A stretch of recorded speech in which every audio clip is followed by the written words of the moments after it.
Hey there, welcome to Joyful Eating episode number 136. So, today we're going to be talking about alcohol for surprising health benefits. Yes, you heard that right.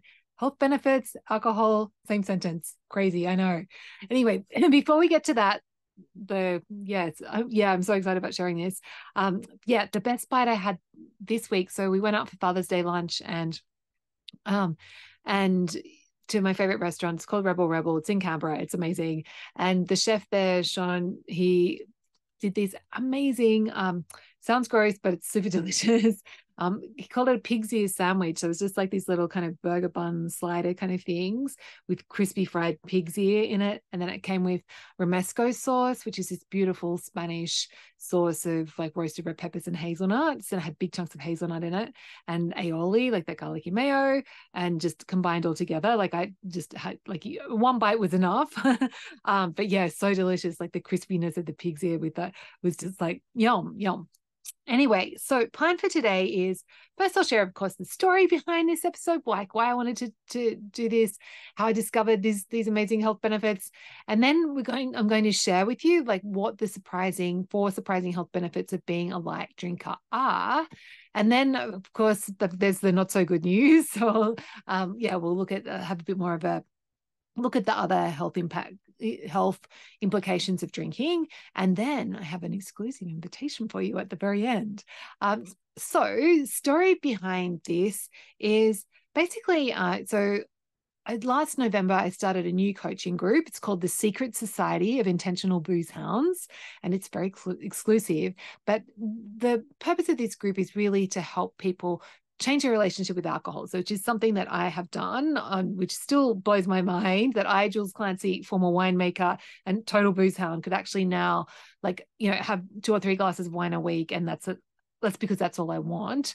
Helping other people do the same, not necessarily cut down their drinking that much, but just bring more intentionality into their drinking. Anyway, so part of that group, having that group, is like I was like wanting to inspire them and also educate them, and also educate myself on what harm are we actually doing? Like everyone knows being a booze hound, drinking too much, not great for your health, but like actually getting some clear, like where is the research at on that.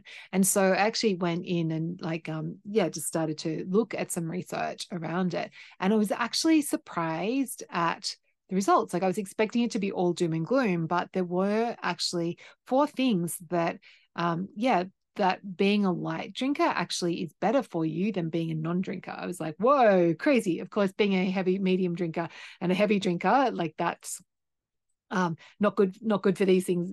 But I was really surprised. I was like, wow, okay, I wasn't expecting that. And which is kind of cool, because what I'm working, like where I've got to with alcohol, is like I don't want to cut alcohol out of my life. I love it. Like there's definitely like I having a glass of wine, having a glass of champagne, like there's something about that. But it's like, so it was really kind of cool to like discover that actually, you know what, having no alcohol, like being zero alcohol, isn't necessarily the best thing for your health. Yeah, but in some aspects, yes, zero is the best, but for other aspects, it actually isn't so desirable. And I was like, oh, this is kind of crazy. So I really wanted to do an episode to share this with you, just to get you thinking, because oftentimes when we're thinking, oh, like I should be quitting, I should be having nothing, that seems so unattainable. And also like we don't really want to do that. So we just kind of like, too hard, I'll just keep drinking the way I'm drinking. Whereas when we go, oh, actually, maybe where I want to get to is being this kind of like drinking less, so I'm still getting to enjoy the good bits, but not so great bits, and it's not being so damaging on my health. Then like it just opens us up to so much more possibility. So that's a story. And so when I went and looked at the research, so actually, when I say I looked at the research, I did not actually go and look at scientific papers. That's not, although I have 2 science degrees, that's not my, like, how I like to spend my time. But there's an amazing health researcher, Rhonda Patrick, who I follow and part of her program. And she is like one of those like meticulous, go through, like dots all the T's, crosses all the, no, cross all the T's, dots all the I's. And yeah, so so I trust Rhonda to guide me on this. And so this is where like the source of where I've got this information from. And I will link to Dr. Rhonda Patrick's podcast. The full information that I got was from her private, so members only area, which I highly recommend doing if you're interested in health and you want to keep abreast of the latest research. But I'll also link to her free podcast as well, so you can get a taste for her like her style of communication. But anyway, so let's look at now at the 4 surprising health benefits that came out of this. And so with this, so the way that they tend to categorize things is light drinkers are around one or less drinks per day on average, so 7 drinks per week. Moderate drinkers are in the 2 to 3 drinks per day average, and then heavy drinkers 3+ drinks per day, or greater than 3 drinks per day. And so what were the surprising health benefits? So the first thing that really surprised me was longevity. So, and I'll again link to the research that Rhonda had shared, but the epidemiological studies, which are just looking at the population and looking at the correlation between things. So it's not proving anything, it's just saying, hey, there's in these populations. So epidemiological studies aren't super accurate, so this isn't like hardcore proof that if you drink, you're going to live longer from drinking. However, the evidence that we have at the moment shows that there's this U-shaped curve between alcohol consumption and lifespan. So the people who drink were zero, not drinkers, had whatever mortality rate, but then the people who were light drinkers, who were in this around one glass of wine, 1 serve per day, were the most likely to reach the age of 90. And then of course, when you start to increase above that, the curve went up. So heavy drinkers were the least likely to live to 90, and moderate drinkers were the next least likely. But the most likely were these people in the light drinking age, which is really surprising for me, but also great news. It's because if I want to live to be 122, maybe having what I'm doing, including some wine in my life, isn't such a bad idea. So that was one thing. The next area that was surprising was cognition. And again, the epidemiological studies were showing this U-shaped correlation between alcohol consumption and cognitive ability, which that really surprised me, because I was ever since college days thinking that drinking alcohol was killing my brain cells. And so of course, frequent heavy consumption alcohol alters brain function and decreases cognitive performance. But this research was showing that light and moderate consumption may have some protective impact on cognition. And that in many studies, the total abstainers actually had an inferior cognitive performance to the people who were moderate or light drinkers, which was pretty crazy to me. And amazing.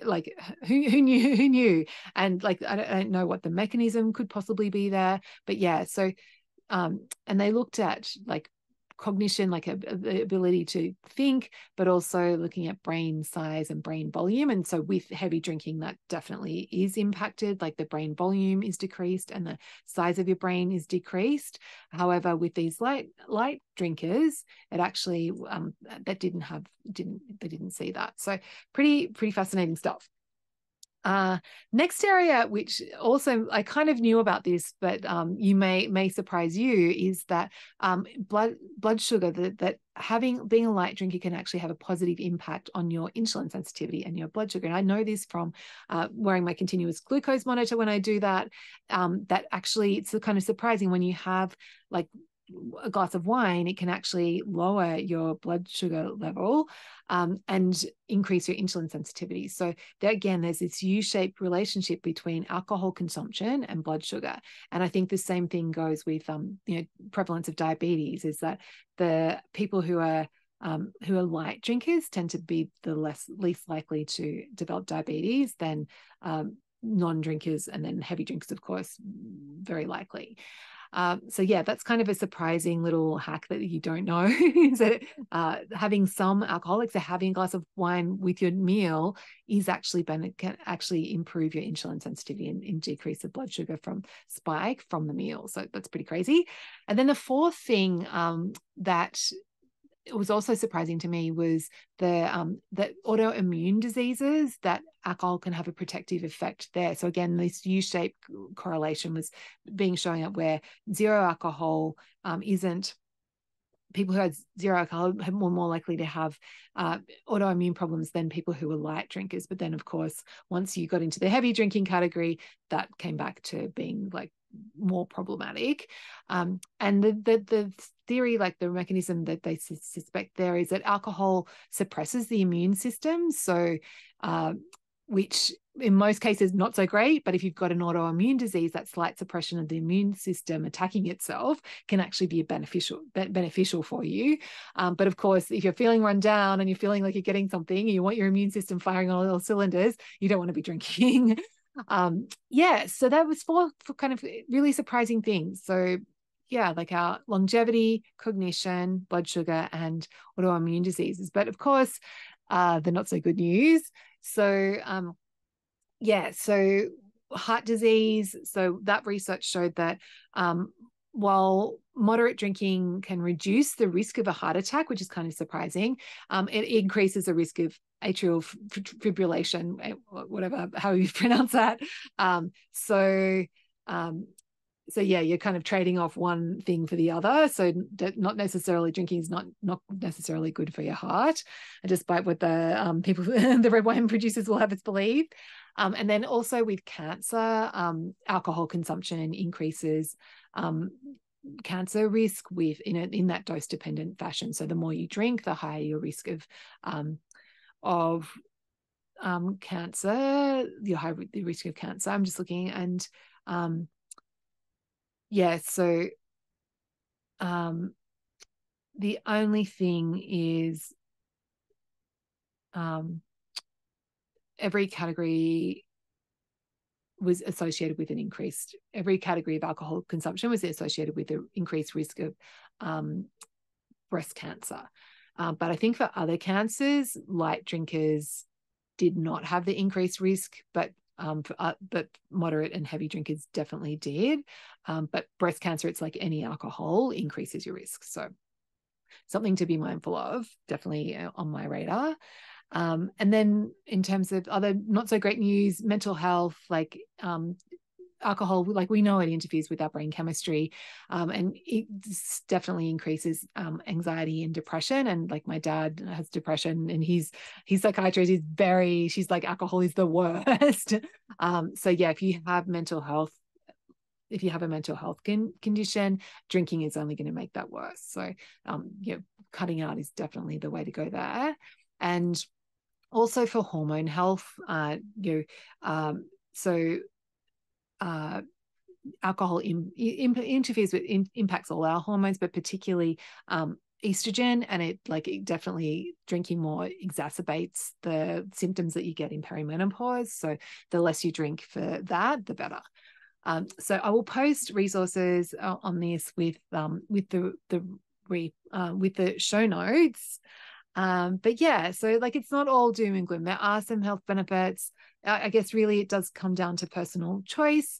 But, for me, definitely where I'm at, where, 2 or 3 glasses, sometimes even less than that a week, feels really good. And it's like I'm getting the enjoyment without, really putting myself in too much risk from a health perspective, and actually possibly getting some slight health benefits. Not to say that, yes, we should totally all just, if you're a non-drinker at the moment, don't use this to go, oh yeah, I should start drinking. You're probably better off just staying as a non-drinker. Like there's a reason why you're in that camp already. But if you're, in that moderate to heavy drinking range, like getting yourself, just toning it back a bit can be really beneficial. And so this is something that you would like to get some help with. I know just the person. And so my invitation for you is, so I'm going to be opening up the Secret Society to new members starting in November 2023. And so if that's something that you're like kind of curious about, like would this kind of possibly be a good thing for me, what I really recommend is come and have a drink with me, well, a virtual drink. So just go to thestonесoup.com/bar, and I'm going to do a recording of me having a drink in in a virtual bar, and yeah, we can just hang out, and I'm just going to share with you like the ins and outs of what my journey's been like, and also, you know, give you a bit of an insight into how we go about working in the secret society, and then to give you decide if you'd like to join us. So I'll put the link in the show notes, but yeah, just come to thestonesoup.com bar and to have a drink with me if that's something that sounds like if you're curious and you'd like to know more. Okay, that's it for now. Have a beautiful week. Being a light drinker. And I will catch you next time. Okay, bye.